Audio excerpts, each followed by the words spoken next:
Bab 3 dari buku Bagaimana Demokrasi Mati.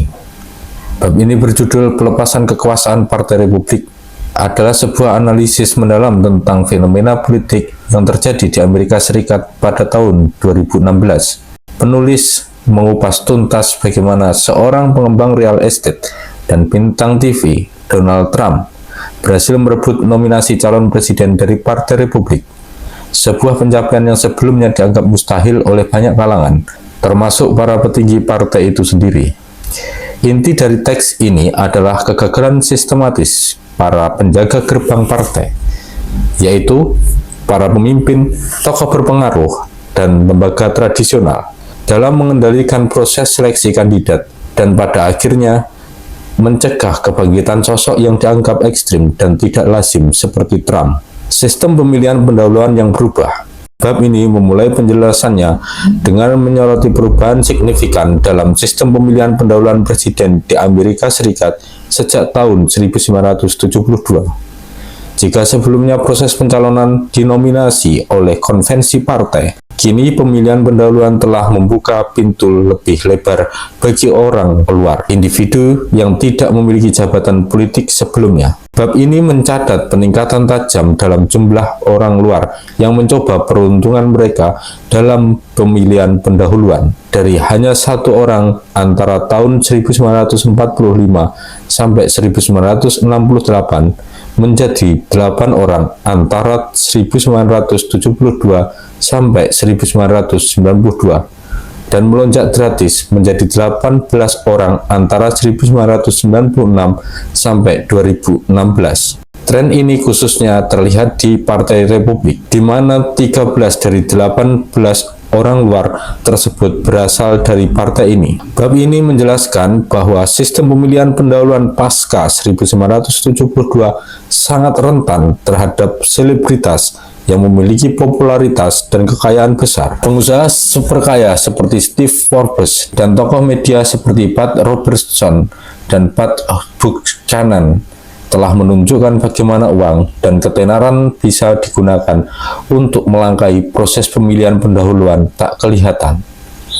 Trump dengan latar belakangnya sebagai pengusaha dan bintang reality show adalah sosok yang paling ideal untuk memanfaatkan sistem ini. Kegagalan para penjaga gerbang.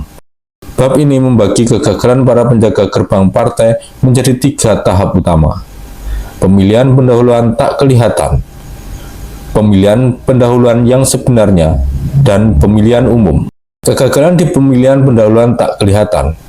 Ini adalah tahap di mana para kandidat biasanya membangun dukungan dari para pemimpin partai sebelum pemungutan suara dimulai.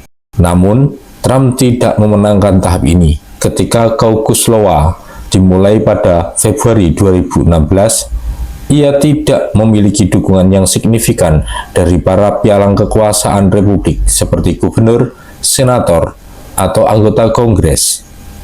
Kandidat-kandidat tradisional seperti Jeb Bush, Marco Rubio, dan Ted Cruz memiliki dukungan jauh lebih banyak dibandingkan Trump.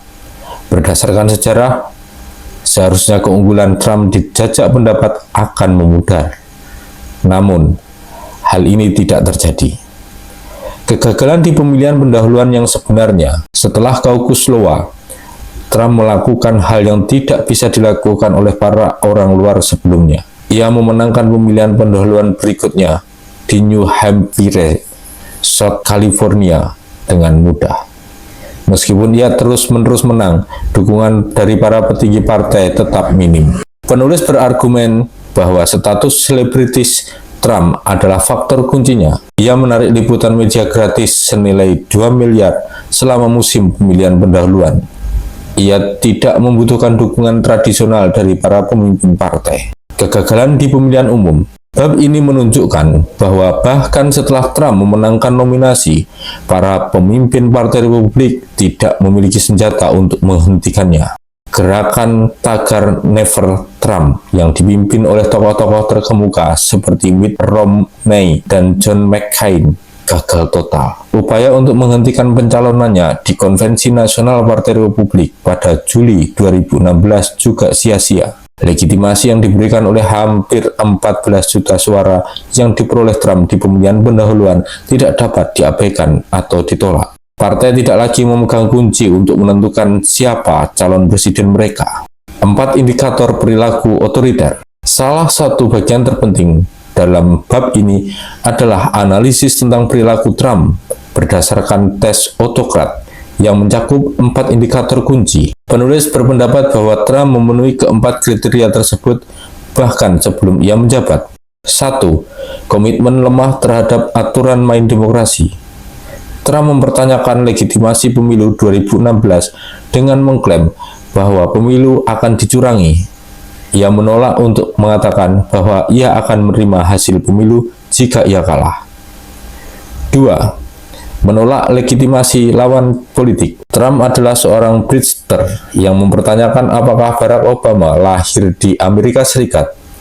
Selama kampanye 2016, ia berulang kali menyebut Hillary Clinton sebagai kriminal dan menuduhnya harus dipenjara.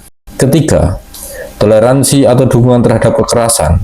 Trump secara terbuka menoleransi, bahkan kadang-kadang menyemangati pendukungnya untuk melakukan kekerasan terhadap pengunjuk rasa. Ia bahkan menawarkan untuk membayar biaya pengacara bagi pendukungnya yang menyerang pemprotes. 4. Kesediaan untuk membatasi kebebasan sipil lawan. Trump mengancam akan menggunakan kekerasan negara untuk menghukum para pengkritiknya, termasuk media. Ia berjanji akan menunjuk jaksa khusus untuk menyelidiki Hillary Clinton dan mengancam untuk mengubah undang-undang pencemaran nama baik untuk mempermudah penuntutan terhadap media.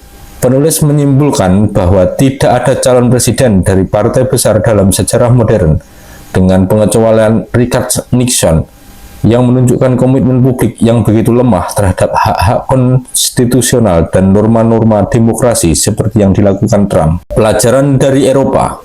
Teks ini membandingkan situasi di AS dengan yang terjadi di negara-negara Eropa seperti Austria dan Prancis. Di sana, para politikus konservatif juga menghadapi dilema serupa.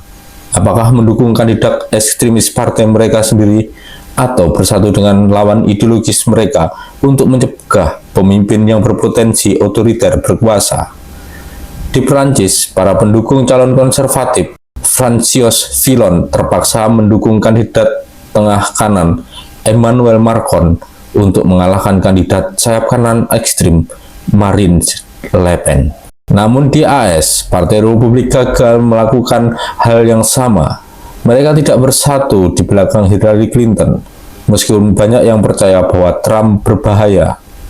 Mayoritas pemimpin partai akhirnya mengalah dan mendukung Trump, menciptakan kesan persatuan yang solid dan membuat pemilu 2016 menjadi persaingan ketat dan bukan pemilu yang luar biasa. Secara keseluruhan, dokumen ini adalah kajian yang sangat menarik tentang bagaimana perubahan dalam lanskap politik, media, dan pendanaan telah melucuti kekuasaan para pemimpin partai, memungkinkan kebangkitan sosok seperti Donald Trump yang tidak hanya mengalahkan lawan-lawannya, tetapi juga melanggar norma-norma demokrasi yang telah lama dijunjung. Ini adalah kisah tentang kegagalan para penjaga gerbang yang gagal menjaga pintu.